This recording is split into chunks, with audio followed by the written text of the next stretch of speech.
Thank you for joining us for this session, Childhood Trauma and Substance Use Disorder, There is a Way Out. We thank our presenter, Mark Lefebvre, for joining us and sharing on this very important subject. Thank you so much, and I'm going to turn it over to you. Hey, everybody. My name is Mark Lefebvre, and I'm really grateful for the opportunity to speak with all of you today. Just a little bit about who I am. I live in Hampton Falls. I'm a person in long-term recovery. I'm also a person with high ACEs scores, and we'll talk a little bit about the correlation between high ACEs scores and downstream health and other issues that happen as a result of high ACEs scores. And I've been working in the recovery space for nearly 10 years now. Some of you may recognize me. I'm one of the founding members of Safe Harbor Recovery Center in Portsmouth. I was also the recovery coordinator at the Triangle Club. And for the past 2.5 years, I've been working in a couple of places. Number one, New Hampshire Works for Recovery program, which is a workforce development program in the last year specifically for Pine Tree Institute, where I'm the director of community engagement. And you know what this presentation today is about. It's about building capacity within the community to address the needs, the barriers, and the gaps of those seeking services as a result of substance use disorder. As I mentioned, I'm a person in long-term recovery, and what that means for me is that for nearly 10 years now, I have not found it necessary to pick up a drink or a drug as a result of some of the issues that I was dealing with. So I'm very proud to say that I am in long-term recovery, and that allows me to speak from a place of lived experience and be able to personalize some of the things that I'm going to share with you today. So, you know, my understanding and my belief is that lived experience gives us a somewhat unique perspective of this space and certainly of the materials that I'm presenting today. All right, so let me share with you the materials that we're going to talk about and the objectives of this session. Number one, I hope to provide you with an understanding of the correlation between childhood trauma and downstream physical, emotional, and behavioral challenges, both for the individual as well as it relates to society. I also hope to provide you with a sense of hope that there is indeed a solution here. It's possible to treat and recover from mental illness and substance use disorders, and I'm a poster child of how that can take place. And then last, but certainly not least, is to provide you with the resources and some contact information so that if you're struggling or if you have a family member who's struggling, you'll have a place to go to seek help. So with that, we're going to get into the first section here, and I'm going to talk a little bit about the impact of adverse childhood experiences. This whole concept of adverse childhood experiences is based on a study that was done by the Kaiser Group. And in the late 1990s, Dr. Robert Anda and Dr. Vince Felitti conducted a large study of over 17,000 people as it relates to the impact of adverse childhood experiences on the long-term health of individuals and therefore the impact on the community. And what I'm showing here on the right-hand side of this chart are the categories of ACEs, or adverse childhood experiences. And many of us, myself included, before I really had a chance to understand what this all meant, is we sometimes associate childhood trauma or childhood experiences with violence and physical abuse. And while that is certainly the case, and those are two of the categories of adverse childhood experiences, you'll see that there are several other forms of experiences that can affect the well-being of a child. So if you look at the three categories under abuse, we've got physical abuse, and that obviously takes the form of physical violence or the threat of physical violence. Emotional abuse in the form of things like shaming or communicating that an individual is less than, as an example, and then obviously sexual abuse. Under the category of neglect, we've got physical neglect and emotional neglect. And the absence of a connection to one's primary caregivers, as an example, can certainly be a form of an adverse childhood experience. And then the category of household dysfunction. where there's mental illness in the family, where one of the primary or both of the primary caregivers have been incarcerated, whether the mother has been treated violently, whether there's substance abuse in the family, and certainly if there's a divorce or a splitting up of the primary caregivers. All of these 10 categories here would be comprised of what we call an ACEs score. And we won't get into it here, but there's a survey that can be completed. You can find it online. But the temptation is for many of us, myself included, the first thing I did was go back and take the survey to see what my ACEs score was. I encourage you not necessarily to do that, but to focus on, kind of an understanding as to what might be going on in the family dynamic as it relates to adverse experiences. So what does this all mean? Let's consider the impact of COVID as an example on our kids as a kind of a multiplier. This survey and this research was done prior to COVID, and you can only imagine, the impact of COVID, isolation, illness and death, for example, not being able to see their kids, not being able to see their friends or play with their friends or their cousins, family gatherings. So COVID, just as a final thought before I get into this, is certainly something that we need to take into consideration with regards to the impact of adverse childhood experiences.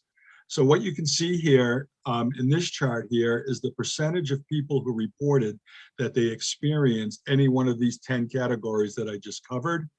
And out of the 17,000 of the study population, and by the way, the study population were mostly white, mostly college educated, and middle class or higher. So this is not something that we would, we tend to think of these things happening perhaps in not my neighborhood, but certainly within New Hampshire, we fit in the category of people who are represented in this study. So as an example here, about 27% reported that they experienced substance use in the family, 22% rather, parental separation and divorce, and so on and so on. You can see physical abuse, about 28%. So any one of these issues in and of itself can cause great distress on the part of our kids. But when you throw these in terms of groups of individuals that have multiple ACEs, you can really get a sense as to what the impact is on our kids. So with that in mind, you'll see the impact here of multiple ACEs. ACEs and intravenous drug use as an example. You can see the rate of that usage of intravenous drugs increase as the ACEs score get higher. And you can see here that if an individual has 4 or more boxes ticked in those 10 ACEs categories, they'd be almost 4 times more likely to use intravenous drugs as an adult. So that's point number one. The second graph here shows the ACEs score as a function, suicide attempts as a function of ACEs score. ACEs scores of 4 or more were 12 times more likely to attempt suicide, and 7 more times to be an alcoholic, and 10 times more likely to have injected street drugs. ACEs of 6 or more, it's almost 6 or more ACE scores here translates into, on average for this population, a 20-year shortening of a lifespan. So think about that. Children with ACEs of 6 or more, might fall into this category. But it's important to note that this is a reflection not on necessarily the individual, but it's a population attributable risk. In other words, the population as a whole, this group of 17,000 people who were surveyed, would have these downstream impacts, and not necessarily at the individual level. So we call this the oil slick chart. So think about this chart here. Let me explain it first, and then I'll flip it on its side. So as an example, smoking, you look at this chart here, say at 2 o'clock, it says currently smoking. Of individuals that were interviewed as a result of this survey, 31% of the people who currently smoke had a high ACEs score. Likewise, a suicide attempt, which is at the bottom, 7 o'clock, you'll see 65% of individuals who attempted suicide had 4 or higher ACEs scores. So you can see a direct correlation between ACE scores and these other, health, behavioral health, physical health, mental health and social issues as a result of high ACEs score. What this means is well, let me, before I get into that. So think of this in terms of a plate, a pie rather, with, oil. And the impact here is that if we drain the oil, if we remove the innermost part of this, this particular pie chart and drain that oil, you'll see that the percentages of people would shrink. So in other words, currently smoking, it's currently at 31%. If we can work on prevention activities to remove and eliminate high ACEs, that oil slick will decrease in size. Therefore, you can have an impact on the amount of people who would be smoking later on in life. So hopefully that makes a little bit of sense. I'm trying to avoid intentionally here of getting into the science. But what's measurable is preventable, and what's predictable rather is preventable. So if we know this data, and if we focus our attention on reducing the amount of adverse childhood experiences in our homes, and we break that transgenerational cycle, we can have a profound impact on every one of these health issues that are shown here on this pie chart. All right, that's the problem statement. Now, what do we do about it? And the good news is that the converse of adverse childhood experiences, the inverse rather, positive experiences, positive childhood experiences can help buffer the effects of trauma, number one, and number two, it can break the cycle of transgenerational trauma. So for instance, if we grew up in an environment where we, myself included, had high ACEs score, being aware of that and being cognizant of providing, my kids with a positive environment to grow up on, I can help break that cycle so that when they grow up and they have kids, there's less of a likelihood that those will be passed on to their kids. So there is an intergenerational play here, and positive childhood experiences, as I mentioned, can have a profound positive effect. And the individual who's responsible for that research is Dr. Christina Bethel out of Johns Hopkins University. And what she has shown is that positive childhood experiences can buffer against the effects of ACEs. And the interesting thing was this work was done separately from the ACEs study and had the same results, but in a reciprocal manner. And I'll kind of show you what that means. But let's look at what the positive childhood experiences are. There are 7 that she used to categorize here. Number one, the child is able to talk to families about their feelings. Number 2, they felt that the family stood up for them in difficult times. Number 3, they felt safe and they felt protected by the adults in the home. Number 4, they had at least 2 non-parental adults, whether it's a coach, whether it's a mentor, whether it's a big brother, whether it's a teacher, a non-parental adult who took a genuine interest in their well-being. Number 5, they felt supported by their friends. Number 6, they felt a sense of belonging when they reached high school. And last but not least, number 7, they enjoyed participating in community traditions. And the study should suggest that reducing ACEs and increasing what we call PIECES, positive childhood experiences, contribute to the ability of a child to build resilience, to be able to kind of go with the flow, not be so adversely impacted when things happen that pop up in life, have the ability to reason, they know how to reach out, they know how to be heard, they know how to advocate for themselves.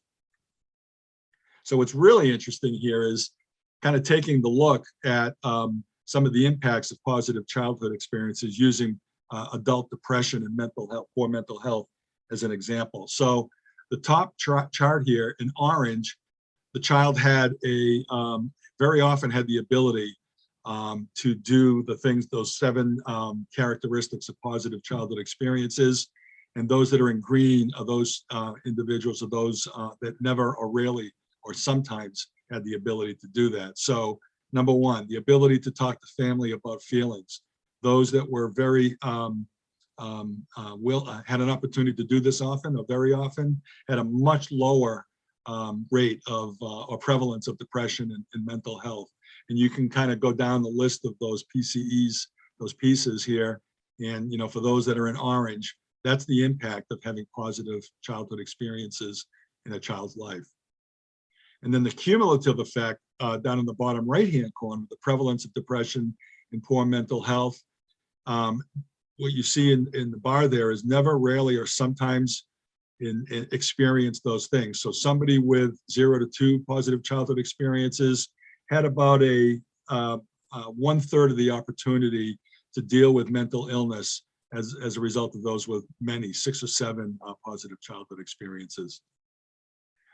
So just to kind of summarize what that means, building community resilience. I talked about the ACEs having an effect on the population, i.e. the community, as opposed to the individual. Likewise, if we have individuals that are able to cope and able through positive childhood experiences to deal with what's going on in their lives and to talk to people, it raises the tide of the community's ability to deal with difficult issues such as substance use, teen suicide, school dropout, criminal behavior, smoking, vaping, and those downstream negative behaviors.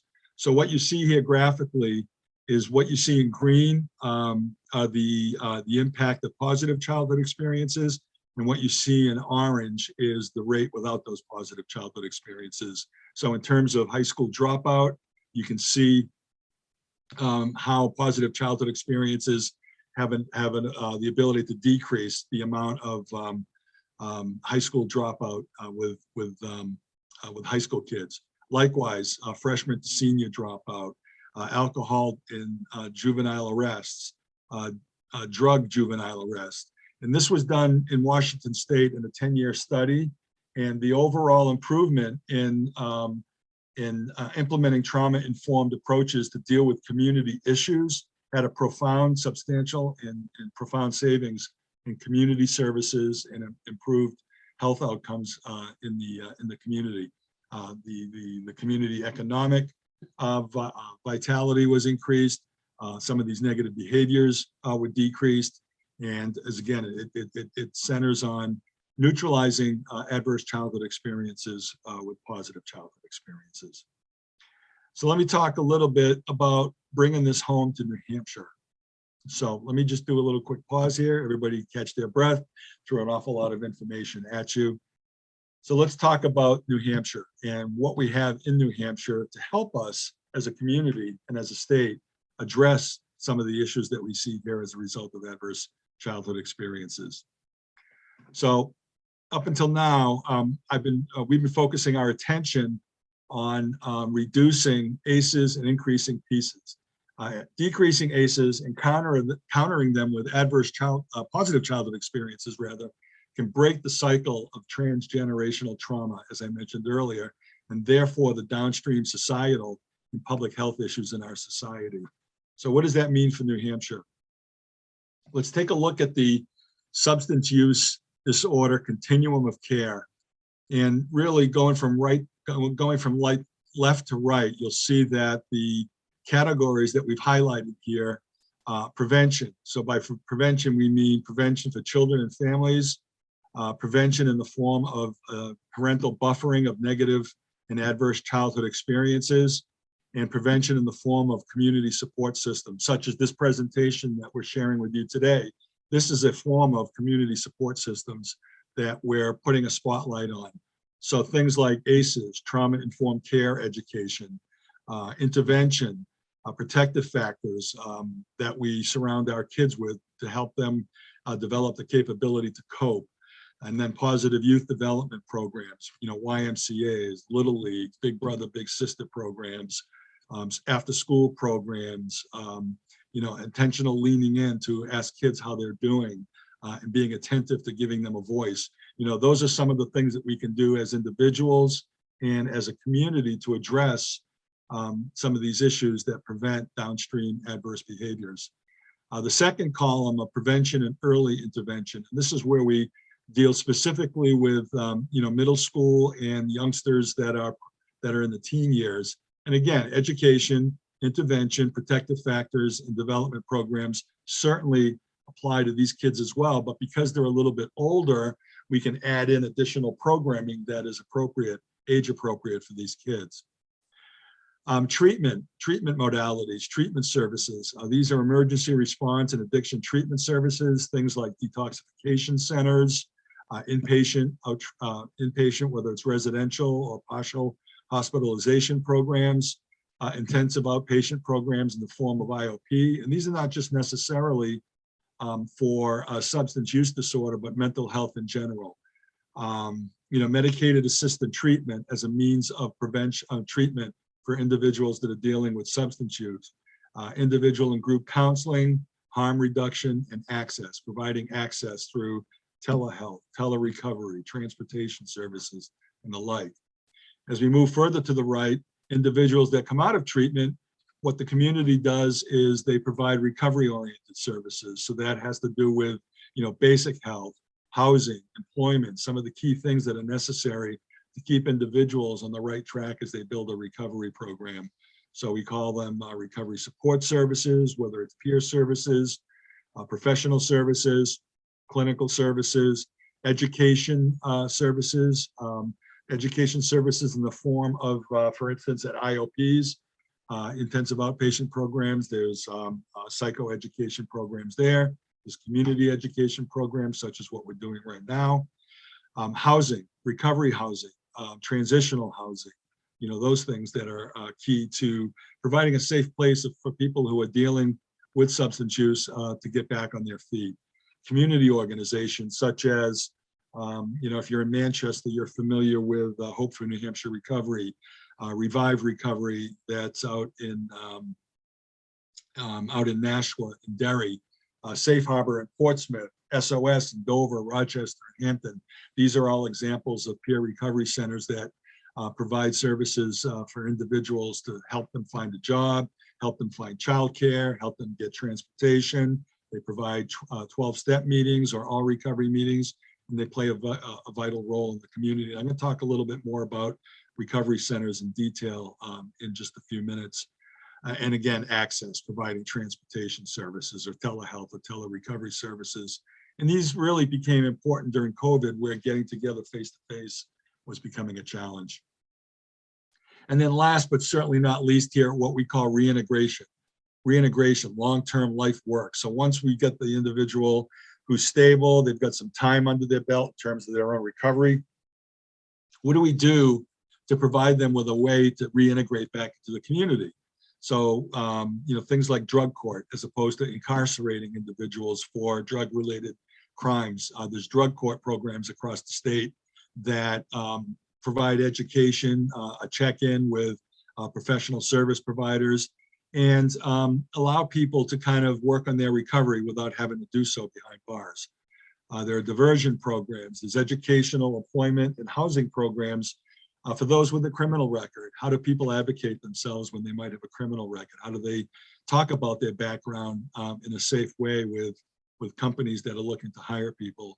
These are all services that are out there to help reintegrate. Advocacy efforts, and then access, again, transportation, telerecovery, telehealth services. So I'm going to cover a few of these in a little bit more detail, but across the state. Let me close this chart with this statement here. I've been involved with the Governor's Commission on Substance Use in a couple of ways. I sat as a voting member on the Recovery Task Force.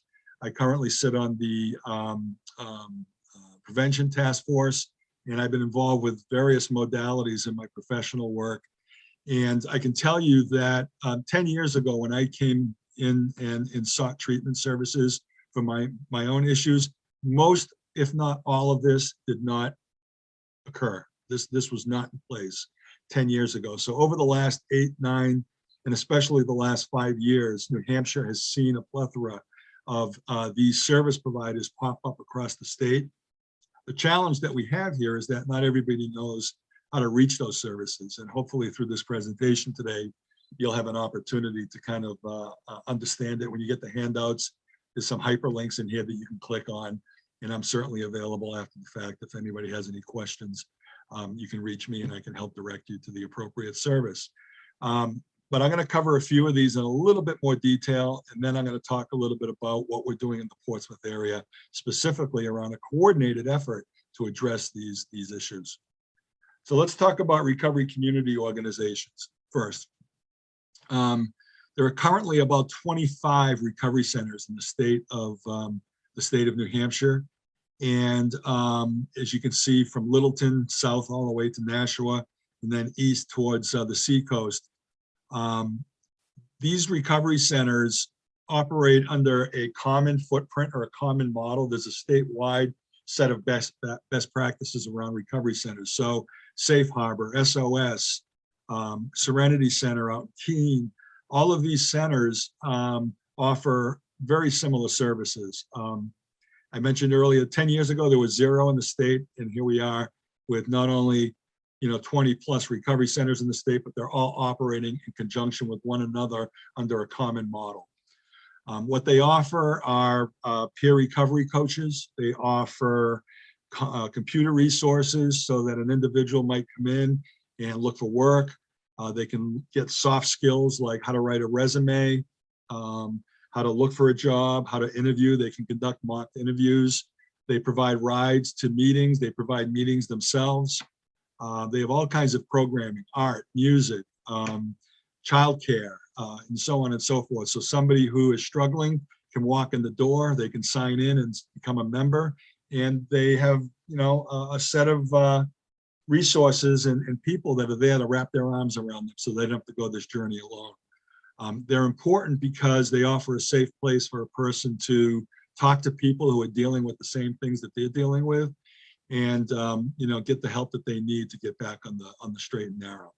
So this is a very positive development in the state of New Hampshire over the last several years.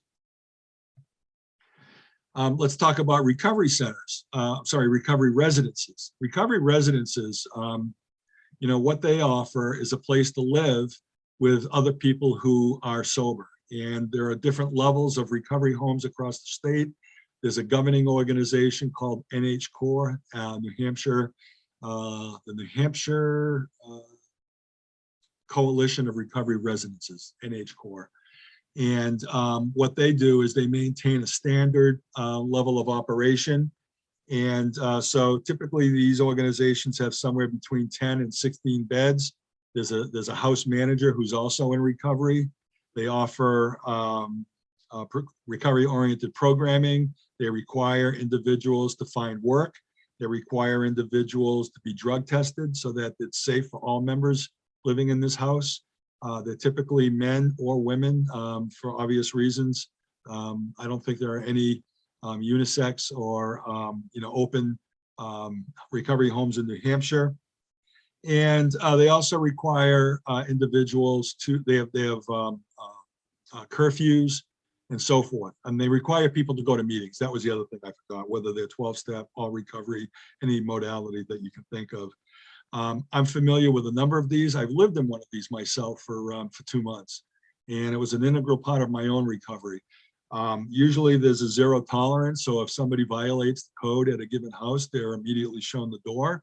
And the reason for that is not necessarily to punish the individual, but to protect the other residents at the house so that they're not affected by these adverse situations. So you can see where these recovery homes are. There's more that are currently in the queue to be opened. I can talk specifically about Hampton. Hampton, until 2 years ago, there were exactly 0 recovery residences in all of Rockingham County, which is amazing considering it's perhaps one of the wealthier counties in the state.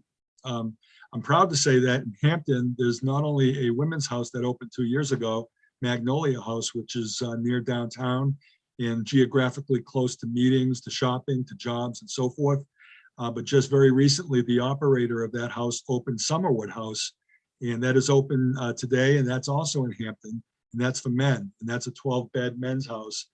And so as a result of a combination of things, an operator, property developers, a community that opens their arms to this type of operation in Hampton, we have 2 brand new recovery homes, not only in Rockingham, but on the seacoast. And it's literally a stone's throw from SOS Recovery and other resources that are there to help those residents and those individuals find the help that they need.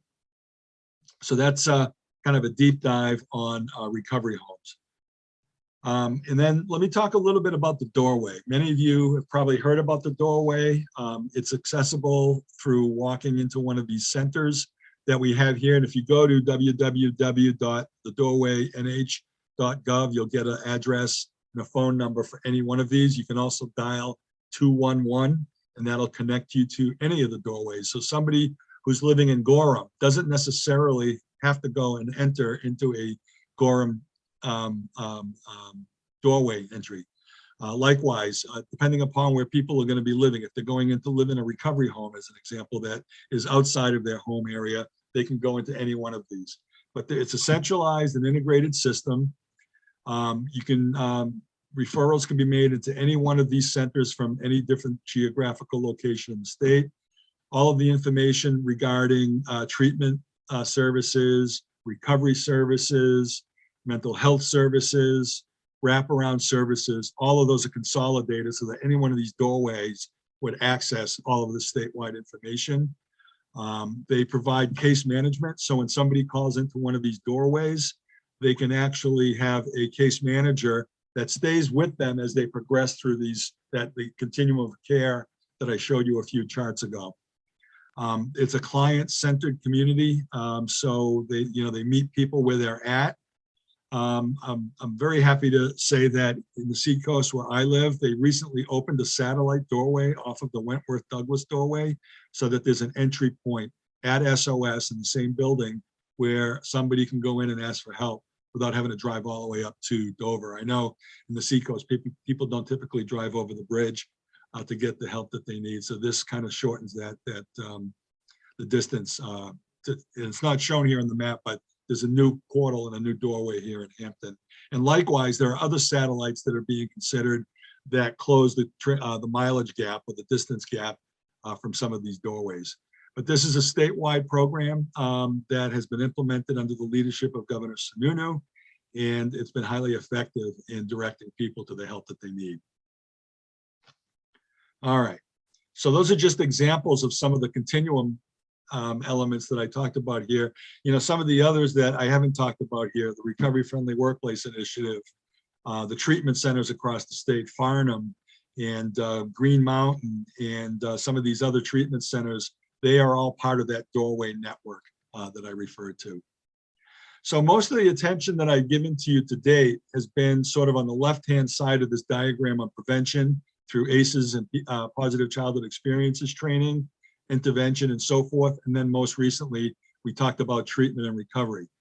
Now, what goes on, what's available to these individuals once they've exited treatment or once they've been released from incarceration? How does the community work with them to find them work, to connect them with jobs, to connect them with other what we call reintegration services? And that's really where the role of the community steps up. So I'm going to shift my focus now on the services that are provided to an individual, professional services, to what we can do as a community to welcome these people and give them a second chance within our communities. So the community coordinated response to substance use disorder. The gears that you see here in the box are all of the individual things, and there are many more gears, but if you look at that continuum, you've got the population that's been affected by ACEs. You've got education systems that are out there oriented towards prevention. You got medicine and public health and recovery-oriented services. There are child family services. There's a justice system. There's workforce development. There's primary care. All the different elements of positive health experiences and services for the individual. So the community coordinated response is a model, and I'll talk about what we did in Portsmouth and what we're doing in other parts of the state. But basically, it's a collaborative effort of the full range of all of these community agencies and all of these organizations to help address the substance use challenge based on trauma-informed principles. So that's essentially what my organization, Pine Tree Institute, does. That's my day job, is raising capital and capacity within the community to bring all these resources together in a coordinated fashion. Because all of these guys that are out there operating in silos, and I don't mean that in a negative way, they don't necessarily understand the impact of what they do on other elements of this gearbox. So what we do here is we help develop policies, we help develop coalitions, and we help develop approaches that are recovery responsive. So what does that look like in terms of outcomes? First of all, we work in concert, so we eliminate gaps and we eliminate redundancies. But we have an overall reduction in overdose deaths. We have an overall reduction in Narcan administrations, a reduction in EMT visits and ER visits, a reduction in community crime, homelessness, reduction in substance use, and all of the economic issues associated with that, lower unemployment, lower crime rates, lower school dropout rates. So focusing on prevention, recovery, treatment, and reintegration into the community in a coordinated fashion so that all of these gears are operating in concert, that is what the coordinated response to substance use disorder model looks like. So what does that look like in Portsmouth? So the genesis of the Portsmouth Coordinated Response to Substance Use took place in the late spring, early summer of 2019, when a group of like-minded people got together and brought in civic leaders to discuss the alarming trends back then in the community that were directly related to substance use disorders. So then former State Senator Martha Fuller Clark, then Assistant Mayor Cliff Lazenby from the Portsmouth City Council, Pete Fifield from the Dover Doorway, the Economic Development Commissioner from Portsmouth, Fire Department Chief, Police Department Chief. We had representatives from Portsmouth Hospital. We had the President of the Chamber. We had Workforce Development. I was on this committee myself when I had the previous job that I had as a statewide director of New Hampshire Works for Recovery. Let's see, we had the school system, we had the superintendent, we had the high school principal, and we had SAU representatives, Seacoast Mental Health, SOS Recovery. All of these leaders got together and we basically said, okay, what are the barriers, what are the needs, and what are the gaps in services that are available to individuals in the greater Portsmouth community. So the work that we did we did a lot of education in town hall type of meetings where we kind of changed the community's attitudes and making them more aware of the role that trauma plays in all of these behaviors. So we've got a whole army of people out there doing training. We worked with the city to change policies. We addressed the barriers.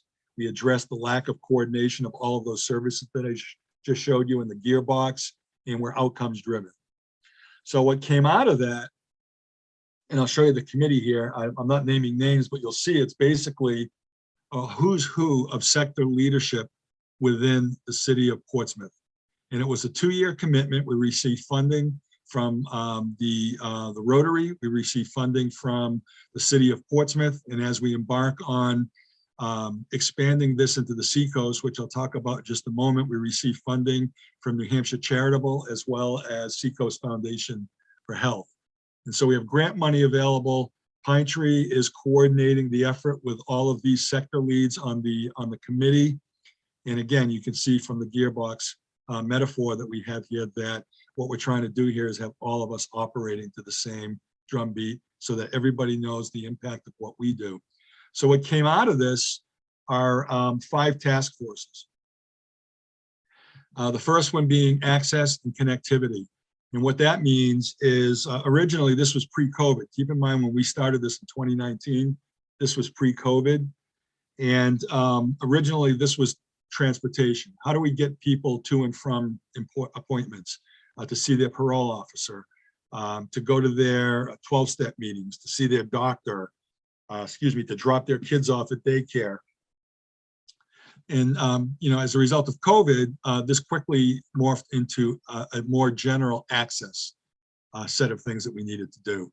So what we did was we partnered with T-Mobile, and we partnered with Seacoast Public Health Network, and we acquired 100 phones that were preloaded with software that were distributed for free for individuals coming out of incarceration, coming out of treatment. And we distributed these through peer recovery centers, Crossroads, Seacoast Public Health, and other organizations to individuals. And what those individuals did, they used the phone to make phone calls. They dialed into their recovery, remote recovery meetings. A lot of the 12-step meetings that were being offered during COVID were offered by Zoom. So this gave people an opportunity to do their meetings. And again, these phones were free. It was subsidized from T-Mobile, and we received a grant for the monthly data charges. So they had unlimited data, and they were able to keep these phones up to 2 years. So that was a program that we did under this Portsmouth Coordinated Response. Number two, we addressed the gaps in sober living. This is a regional issue, not a Portsmouth issue. As you can imagine, there are cost constraints that probably will keep us from opening a house in Portsmouth directly. But the second Rockingham County house that I referred to, Summerwood House, directly came about as a result of this task force. Judge Tina Nadeau and I were the co-chairs of this task force, and again, resulted in a New Hampshire certified recovery home opening up in Hampton for men.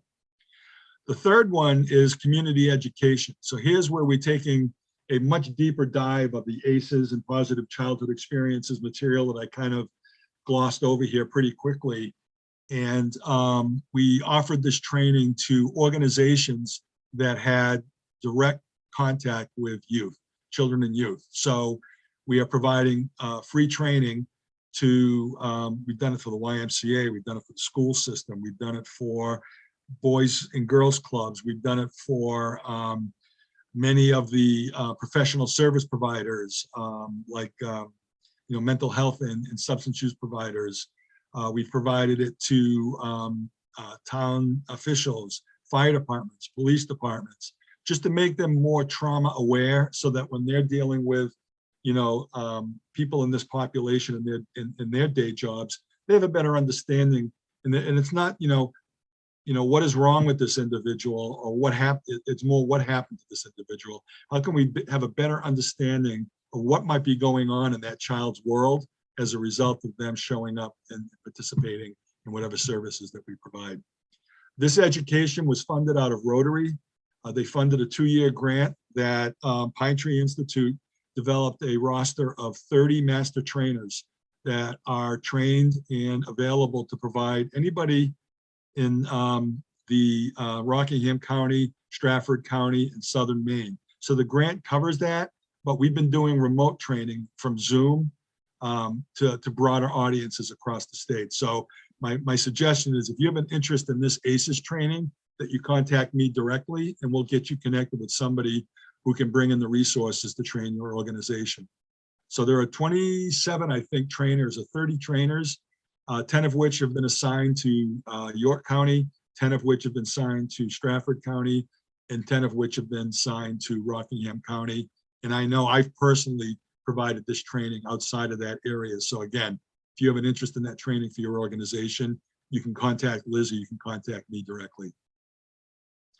The fourth task force addressed the gaps and the barriers and the needs of those seeking jobs, people in recovery looking for work. And at the time that we formed that task force, we had the New Hampshire Works for Recovery program that I led. We had the job launch program that Safe Harbor is offering. And we had representation from the governor's Recovery Friendly Workplace Initiative. And we had companies that were members of this task force through the chamber, and we had the chamber president. And what we did here is we did an inventory of all of the recovery services and job seeking services in the Seacoast area that were available to individuals in recovery. And we did outreach to all of the organizations that provide direct services and made them aware that these education, training, and job placement services were out there.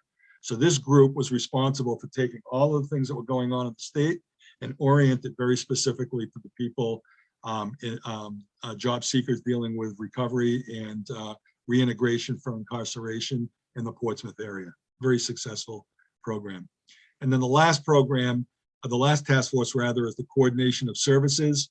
And basically what this was is a software platform. The name of the company is Unite Us, and we Unite Us is a company that allows a warm handoff from one service provider to the next, maintains a database of all the service providers that are members of the Unite Us platform.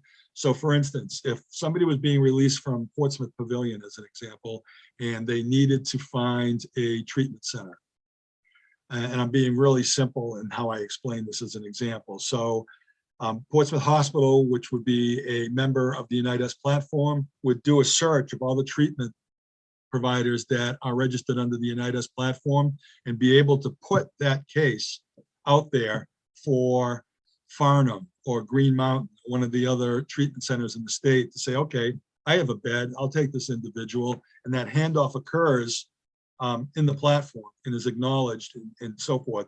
And that case follows that individual throughout that experience. When they get out of treatment, they go to a recovery center. SOS would enroll that person as a member of the recovery center. They need housing and this and that. So it's in its infancy, but that work happened as a direct result of what we're doing here with the Portsmouth Coordinated Response. All right, so we're heading into the home stretch here. I wish I was in person so I could take questions, because I'm certain you all have questions, but I'm going to ask Liz to provide my contact information as part of this material, and any of you can contact me anytime. So I mentioned Seacoast and the expansion of the Portsmouth Coordinated Response Model to Seacoast. So phase 2 of Portsmouth timed out this past July. And because we had so much success with this program, we pivoted to focus our attention south from Portsmouth to Hampton, Exeter, and Seabrook. And so we're building those coalitions as we speak. Hampton is up and running as a coalition. We've got a number of different things that are going on there. And Exeter and Seabrook, we're in the early stages of building those coalitions. All of this, again, is grant funded through the generosity of organizations like New Hampshire Charitable, as well as the Seacoast Foundation for Health. And this is what I do now, is I lead these coalitions and build the capacity within these communities to address substance use disorders. So I'm going to close with this, what we've learned. Among all the things we've learned, I think fundamentally, substance use disorder and the outcomes as a result of adverse childhood experiences, they affect the community profoundly, and therefore the solution is at the community. The state and the federal government is not close enough to the fire to deal with this straight on. They can provide policy, they can provide funding, they can provide best practices, they can provide technical assistance, and those things, and all of those are very, very important for what we do in the community. However, it's my experience after doing this for almost 10 years that the problem needs to be resolved at the community. Coordination of those community resources is the secret sauce that drives action and change. So operating in a silo, if there's an organization in the community that is kind of protective of their turf, they're missing out on the opportunity to multiply the benefit of what they do across the whole continuum. I don't know if that makes sense, but coordination of services is the secret sauce that drives action and change. It's also clear to us that moving upstream, so looking at that continuum that I talked about earlier, the five chevrons there: prevention, early intervention, treatment, recovery, and reintegration. Moving upstream to prevention is the most cost-effective and most profound way to deal with all of the public health, public safety, and community issues that take place. We need to provide recovery and treatment services for those that sort of escaped from that prevention net. And we need to continue to do that. We need to continue to do that with compassion. However, a dollar saved, a dollar spent on prevention will have a 100-fold impact by the time it reaches the right side of that continuum of care. And then last but not least, intentional positive relationships and all the things that we do when we touch our kids, when we touch individuals through the services that we provide, whether it's in the home, whether it's in school, whether it's after school, whether it's in the evening. Being trauma aware, being able to see the signs that something is going on with the child, giving them a voice, making them feel important, making them feel connected to not only the family, but the community, has a profound positive impact and goes a long way to preventing substance use disorder and other mental illness challenges later on in life. So with that, I'd like to thank you. And I'd like to highlight here our funders in terms of grant money that we receive to do the work that we do. My email and that of Larry McCullough. Dr. Larry McCullough is the executive director at Pine Tree. I'm the director of community engagement.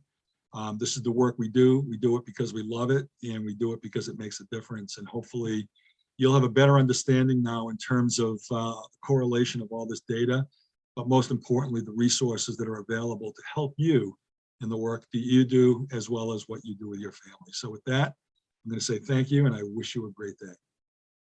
Thank you very much, Mark, for this very informative session. We're grateful for your time. We're also grateful that you took the time to record this, given that you were not available to be live for our session today. We appreciate that you have given folks your contact information.